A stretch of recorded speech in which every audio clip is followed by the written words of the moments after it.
नमस्कार काका. नमस्कार काका वर्गणीचे 500 रुपये काढा चला. 500 रुपये नाही हो, माझ्याने जेवढी होईल तेवढी मदत करतो मी तुम्हाला. काय काका 500 रुपये काढा, सोसायटीच्या इज्जतीचा सवाल आहे. दादा दादा आईने तुम्हाला मूर्ती घ्यायला बोलवलाय. हे बाबल्या, काकांकडून 500 रुपयापेक्षा 1 रुपया कमी घेऊ नकोस. मी आलोच. चल.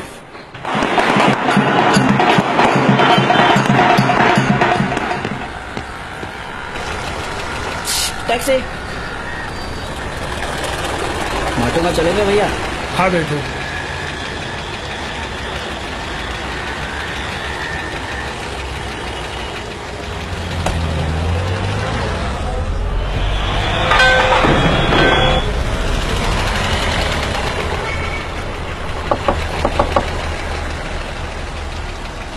अरे माझी मूर्ती.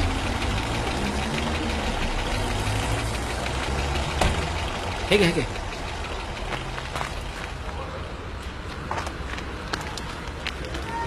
हो काकू, सोंड असलेला गणपती बाप्पा सारखा कोणाला पाहिलं का तुम्ही? नाही नाही. हे बाळा ऐक ना, सोंड असलेलं मोठे मोठे कान असलेलं कुणाला पाहिलंस का तू? कुठं?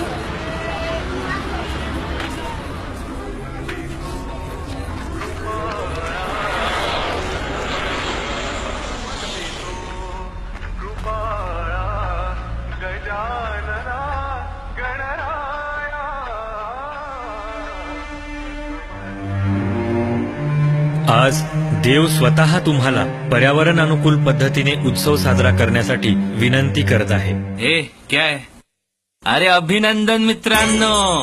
अरे काय, कसलं अभिनंदन? यावर्षी आपल्या मंडळाची वर्गणी खूप जास्त जमा झाली आहे. 11 दिवस no tension, full to enjoy. आणि यात भर टाकण्यासाठी अण्णासाहेबांनी मलिकाला बोलवायचं ठरवलंय. अरे वा, काय बोलतोय? माझा उत्सव साजरा करण्याचा उद्देश लोकांनी एकत्र यावे, त्यांच्यात एकता वाढावी हा आहे. पण आज हा उद्देश पूर्णपणे बदललेला आहे. अरे हे बघ, साहेबांचा फोन आलाय. हॅलो, बोला साहेब. संत्या, पुढच्या मतदानासाठी हा उत्सव खूप फायदेशीर ठरणार आहे बरं का. त्यामुळे तयारी जोरात ठेवा. शिरलगा हो साहेब, डीजे, बॅनर, लाइटिंग सर्व सेट करून झालंय. चिंता नका करू साहेब, मी सांभाळतो सगळं. हा, जय महाराष्ट्र. जय महाराष्ट्र. हो, वर्गणीच्या पैशांचा हिशोब लिहून ठेव बरं का. हा मन्या, चल यार चहा पिऊन येऊ. अरे कसला चहा, थांब ना, एवढा गेम होऊ दे. राजकारणी लोक या उत्सवाच्या माध्यमातून आपली राजकीय पोळी भाजत आहेत, हे तुमच्या कधी लक्षात येणार? बाबा बाबा आपण यावर्षी इको फ्रेंडली मूर्ती घेऊया. त्याच्याने काय होणार? आम्हाला शाळेत शिकवलं ती मूर्ती पाण्यात विरघळणार आणि पर्यावरणाला नुकसान पण नाही होणार. चल ठीक आहे, घेऊया आपण.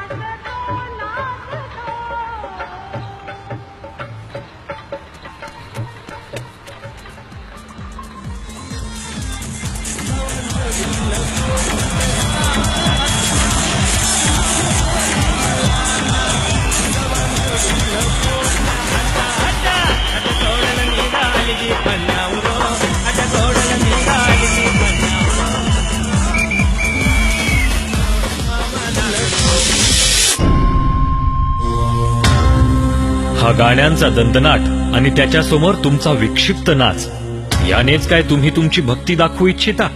भक्तांनो, थांबवा हे सोंग. अण्णाने मस्त केला ना मल्लिकाला बोलून. आता मज्जा येणार आहे. हा मग.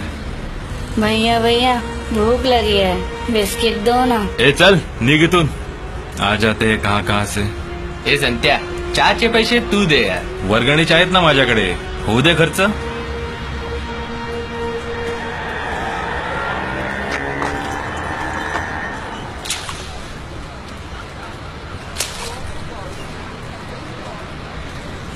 भैया एक कटिंग दे ना. एक नाही, 2 कटिंग. अरे तुम्ही? घाबरू नकोस, मी देव नाही, मी पण एक गणेश भक्तच आहे. फक्त हा गणेशोत्सव आदर्श पद्धतीने साजरा व्हावा हाच माझा उद्देश आहे. म्हणून तुझ्या प्लॅस्टर ऑफ पॅरिसच्या मूर्तीच्या ऐवजी ही घे, इको फ्रेंडली मूर्ती.